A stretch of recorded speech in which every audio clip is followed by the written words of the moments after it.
But in terms of the team that we're going to play on Saturday, we've got one simple mission, is that the 11 guys that take the field, that they all play like Hurricanes. And in reality, there's no excuse for that not to happen. No matter who we put out there, their expectation is that they play fast, they play tough, that they play physical. And everything else will work out. And the thing about it is, during the college football season, you're going to have adversity. You're going to have guys in and out of the lineup. But why would that ever change? Why would that ever change the standard of playing fast, tough, and physical? It doesn't. And once the players kind of understand that math, that no matter what, all we expect out of you is your best and to play like Hurricanes, it got kind of simple. Can you still be as aggressive as you want with younger players, a bunch of freshmen now really in the mix? I mean, can you sort of do what you wanted to do to start out, or do you have to temper it a little bit to make sure they get it first? I guess you mean schematically? Yeah. Well, you have to make sure sometimes you don't want your defense playing passively. So that's a fine line. If you simplify things, you might make them easier to play against. But I still, what's changed? Well, we're playing. It hasn't. We're playing young guys. We've talked every week about we're going to play young guys, and we're going to play young guys. We're going to play young guys. We got our trust in those guys. We got our trust in anybody we put on the field, and then we're going to continue to recruit the type of players that we think that can play championship defense. Manny, but your depth is down somewhat for this game. That's one change. How do you think that would affect them as far as their motors and all that? Right. Well, no, I don't know that it does. It might put other guys in positions to get more snaps than they would before. But it again, everything is an excuse for me to not play my best, right? There are 11 guys going to be out there all with U's on the side of their head, and they have to play their best. No one has to play better than their best. No one has to try to put a cape on. If everyone just does their job in a very violent manner, we're going to be pleased with the outcome. And that's the message important to the team. I'm not just giving that to y'all, because otherwise people are going to try and do more than they should. And you don't need to do any more than you should, because nothing's changed. If I'm the will linebacker, my job is to play will linebacker regardless of who the Sam linebacker is. If I'm the right corner, I've got to play right corner regardless of who's in a defensive line. Everyone just play fast and play violently, and we're going to like the outcome. Manny, one question regarding Chad Thomas. You talked about the youth on this defense. How does that affect his leadership role on this defense? And also, there was one of the services rated him as a breakout player to watch for this year. Is that fair, do you think? To the first question, from a leadership standpoint, I think all of our guys, all of our guys are finding their way with their roles stepping up. Obviously, there's a lot of guys that play defense at the school that aren't on this defense anymore, either through a graduation or attrition.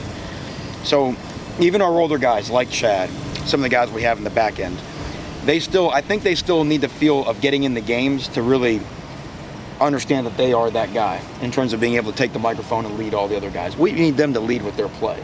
If Chad just fires off that ball and plays 100 miles an hour, that's the best leadership Chad can give us right now, and then everything else will come after that. In terms of his breakout year, that's always a weird thing to say, because again, that is an external expectation. That doesn't really matter. I'm pretty sure whoever we play against isn't going to be concerned about that, so they'll block him regardless. Well, what about an internal expectation of him? Our internal expectation is get him to play the best he can play this Saturday, and then find a way to be better next Saturday and every other Saturday. Great teams, championship teams, just focus on, they're addicted to improvement. I'm always trying to get my game better. I'm always trying to find a way. I'm never satisfied. I've got this monster inside me that just is always picking at me to try to find something in my game to improve, and that's what we want a guy like Chad to do. If he has an insatiable appetite to just constantly try to find a way to improve his game, then he's going to have a great season for us. And when you got here, did you notice? I mean, the talent was here. It's just a matter of the schemes and like you're talking about, that you believe in these kids talent-wise. Okay, well, we believe in our kids because we have to play with them, and they have to feel our trust. I mentioned multiple times that the scheme is not the issue. If this was as simple as a scheme, everyone would run the same defense. Everyone would run the same offense. So it's not a matter of this. The scheme was not broken, okay? What we have to do is we have to play as hard as we can physically play. And what our players will find is if we can play as hard as we can play, then good things will start to happen. And that is our focus for this game. I want the people in the stands to cheer for a defense that is running as hard as they can possibly can to the football, and then they hit as hard as they can when they get there.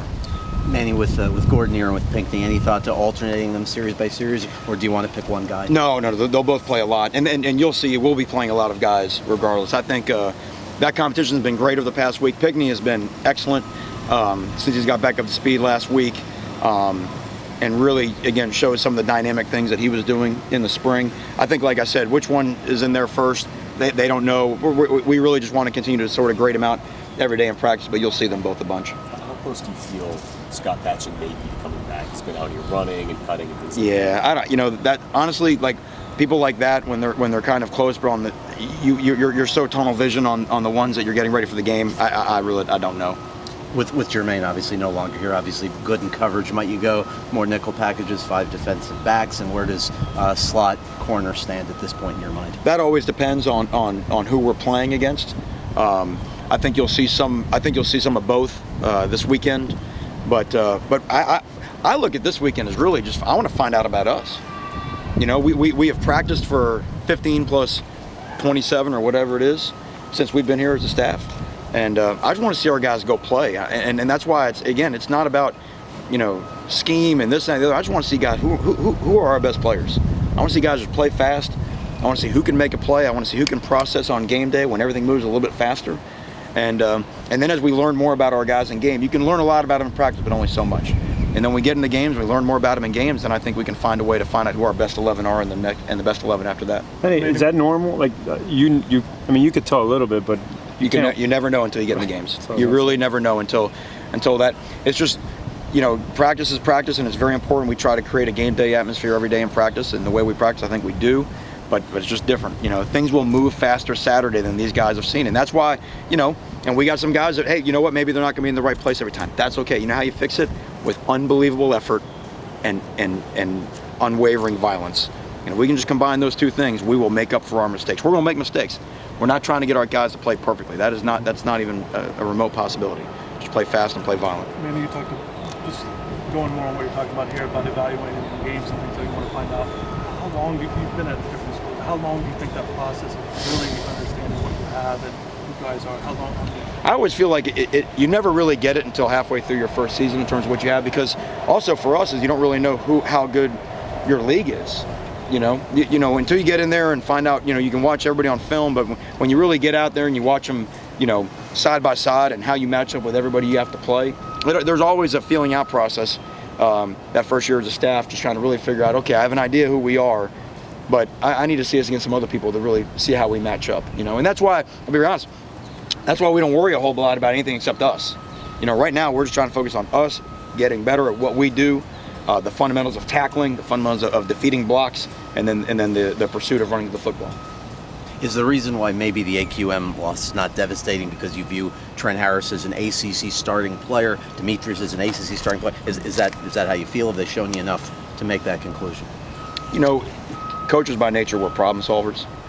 So we don't sit around and think of anything except how to solve a problem. So when we're given a problem, our brains are instantly tied on how to solve it. So like I said, we believe in our players. We have to the other team's not going to start first down and 12 because we lost a couple guys. You know what I mean? It's still going to be first and 10.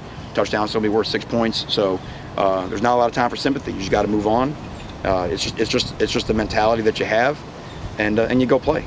And the kids see it, and the kids know and understand that if you have confidence in them, it's just like your own children. If you have confidence in them, they will rise above maybe even their level of play, and that's what we want. And you've always been high on Trent. You've always been high on Trent and Demetrius, right? From what they've shown you since you Absolutely, arrived. yeah. There's no doubt, and that's why we just grade things in practice, and the amount of snaps everybody's going to get is really based off of how, not the perceived value of guys, but what they've actually accomplished in a game, And right now, no one on our team has a tackle, no one has a sack.